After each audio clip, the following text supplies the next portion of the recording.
Hi everyone. If you have multiple sclerosis and you've been wondering exactly how many days a week you should be exercising or how frequently to do your exercises in order to actually get stronger and actually improve your walking and your mobility and transfers, then keep listening.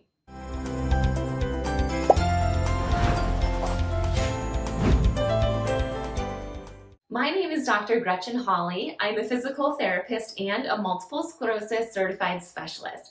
And I get asked this question all the time, probably on a daily basis. Dr. Gretchen, how many days a week should I exercise? Or Dr. Gretchen, how frequently should I be doing these exercises to make a difference?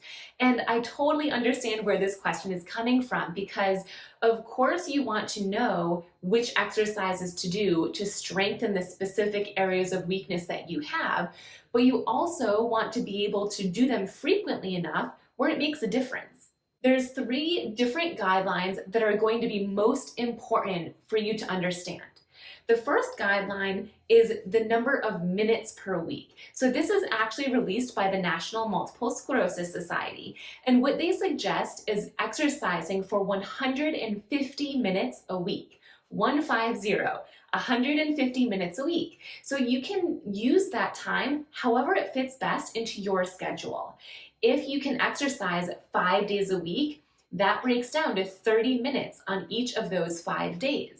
Maybe you get fatigued after you exercise and you can't exercise 5 days. That's okay. Maybe you exercise 3 days a week, but your time is going to have to increase so that by the end of the week, you've still exercised for 150 minutes.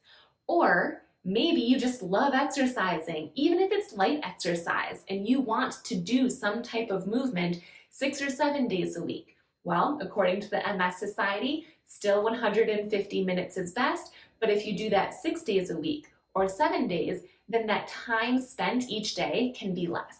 That is just a general guideline. If you cannot exercise for 150 minutes a week, that's okay. Work your way up to it. It's so important that you listen to your body. And if you do feel extra fatigued after your exercises, then you might be pushing it too much too soon. So take your time, make sure you're doing the right exercises for you, and increase the amount of time slowly. The second guideline is the number of days per week. So there's other MS research suggesting that people with MS exercise 5 to 6 days per week.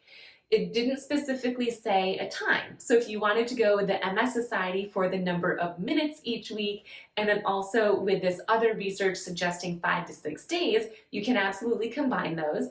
But this other research just suggested 5 to 6 days per week. That consistency, the number of days, is more important than the number of minutes. So using this strategy, you can exercise any 5 or 6 days that feel best to you. I often suggest taking your rest day or rest days different days apart. For example, if you're taking 2 rest days, meaning you're exercising 5 days, I would prefer that your rest days are not back to back. Meaning maybe you exercise Monday and Tuesday, but a rest day on Wednesday. Then you exercise Thursday, Friday, and then Saturday is another rest day. And then you're back to exercising on Sunday. Now you can make that work for your lifestyle and your schedule. The third important guideline to know is that exercising throughout the day has been proven in MS research to be just as effective as exercising all at once.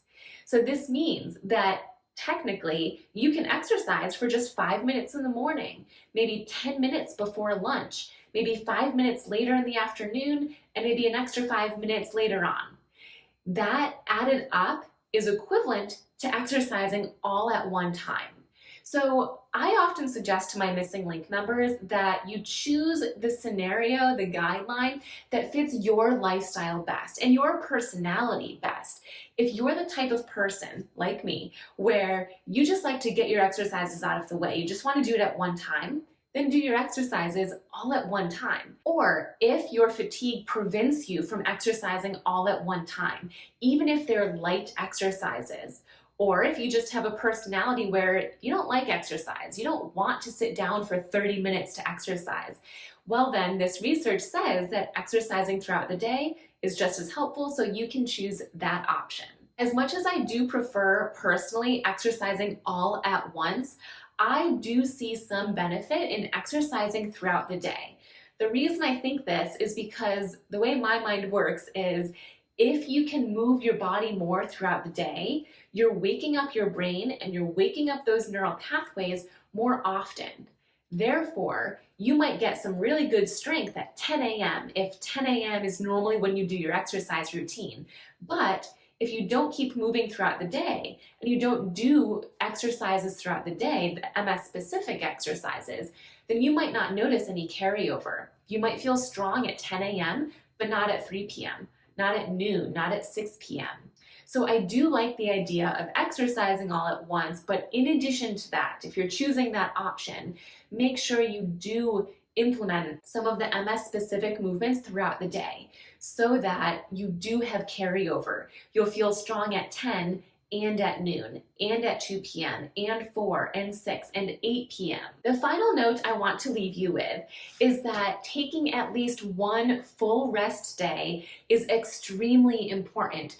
Our bodies need rest. Rest days is actually when our muscles grow and develop and get stronger. Now, I know that hearing the one rest day might be easy for a lot of you guys listening, but I know there's also a group of people listening to this right now thinking, I don't need to take a rest day. I'm fine, I can keep doing it. The more I exercise, the better.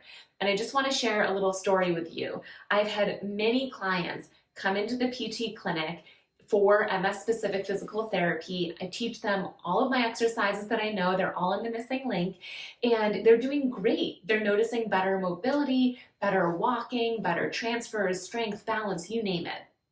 But what eventually happens is they'll come into the clinic and they'll say, Dr. Gretchen, I don't know what's happening. I was feeling so great. I was noticing all of these improvements, and now I'm just plateaued. I haven't been noticing any improvements. I'm kind of stuck with where I'm at right now. And the first question I ask them is, how many days a week are you doing your exercises? And 9 times out of 10, they'll tell me 7 days. I'm doing them every day.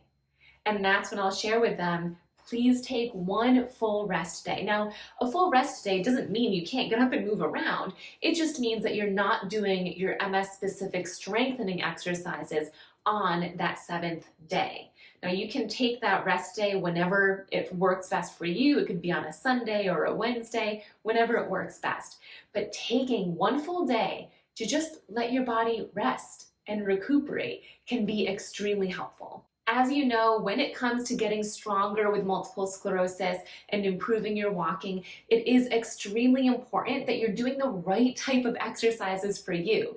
There's a specific way to exercise when you have MS to improve the bending of your knee so that you can walk forward easier, to improve your hip strength so you can stand up with better posture and better quality, to improve your transfers, to improve any goal that you're working on that's functional. And that way of exercising is functional exercise. I have a YouTube video on this that I'll share in the cards up above, but please know that every exercise in my online MS wellness program, the missing link, is functional. They are all geared, even the ones that are in a seated position, all of them are geared towards helping you improve your mobility and your walking. If this is your first time hearing about the missing link, go ahead and look in the comment section below and you'll find a video there that will share a behind the scenes look into the program and a Zoom link where you can sign up for a call with me and we can review the program together to see if it would be a good fit for you. Thanks for tuning in.